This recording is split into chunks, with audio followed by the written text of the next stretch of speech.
Larson, Salty Utes. As you start to look at this year's class, what do you look at as something that the team needs to add through the draft or through this offseason process?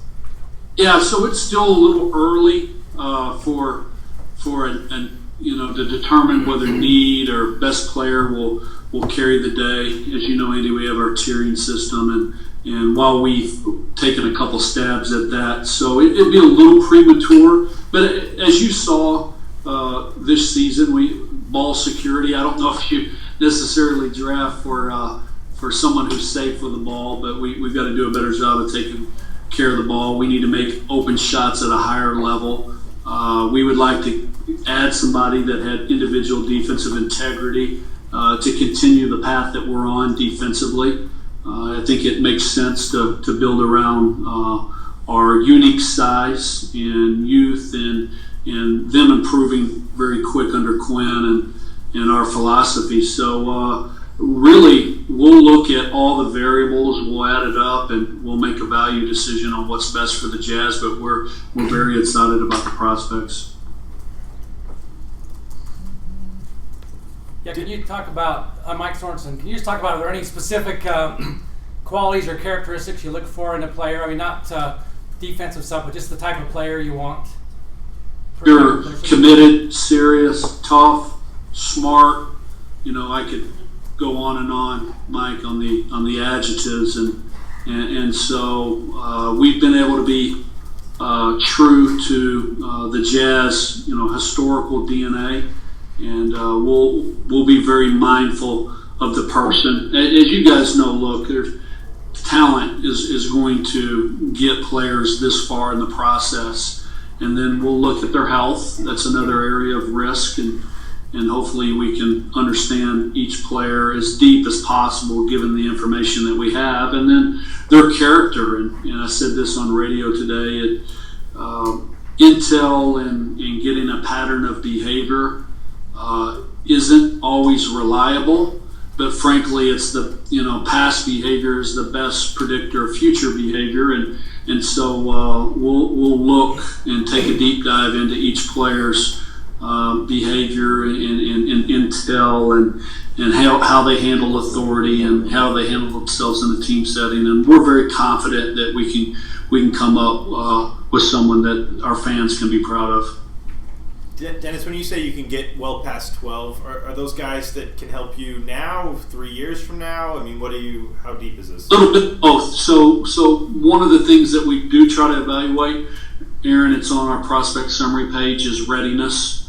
So there will be some players that, in concept, given an even playing field, that they could come in and help us very quick. There's others that it would take some time, and it's more of a projection pick. So that's part of the evaluation, readiness to help. And at the end of the day, we want to get the player that has the best career. That ultimately that's our job from where we're selecting from. But readiness to play does come into the equation, and again, once you start getting players who are in similar tiers, that's when you can start looking at readiness and skill sets and positional need.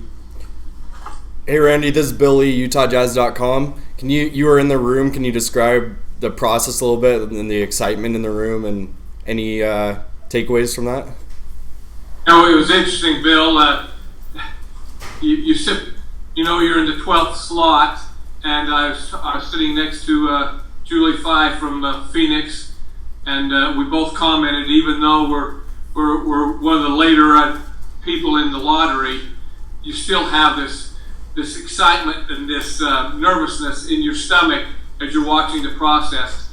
I think the thing that I appreciated even more, I've watched the videos on the process. It's the first time for me in 29 seasons of being back in that room, and it gave me even more comfort of the process itself, of it also on the lottery selection, reinforcing how even though you may be one of those top candidates, that your odds are still, there's a factoring of the odds with those ping pong balls, and it's a very I think, a very solid system. I think there's a lot of the integrity is in place there, and the results came as most likely they probably should have been based on the odds of the outcome. But it was a healthy process for me to actually experience it. Dennis, you have a couple of second rounders as well. Given, I mean, you want to add that much youth to this team right now? Is that something you've given much thought? I did add that much youth last year, and somehow we wound it up with 7 rookies. So I better watch what I say. Look, there's going to be players that are there that we like, and what we have to decide is can we realistically develop that many players on a simultaneous basis, and is that the right thing for the club? And so again, the early second round pick that we have, I can get through 40 some odd names and get a good prospect to us. Now, I don't want to get that prospect to us, put him on the roster and just cut him because our team is trending in the right direction and there's going to be great competition. But it could make for an interesting night, whether it's, use those picks in some other way, trade them, push out the picks for future seasons. But again, I think both second round picks will be good assets for us. Dennis, this is Brandon Garside with the Standard Examiner in Ogden. Brandon. Just wondering what kind of an offer or trade would have to come across your table to consider trading away that 12th pick? Well, it's going to have to be a good one, Brandon. We've had some people chase it at the trade deadline, and a couple people that have registered interest so far. I think the market analysis will be much like our own analysis, that there are more than 12 good players in this draft. There's a lot of positional size, and you can get a guard, you can get a wing, you can get a big, which bodes well for market interest, that it's just not all bigs, just not all guards, that there's a real balance to the draft.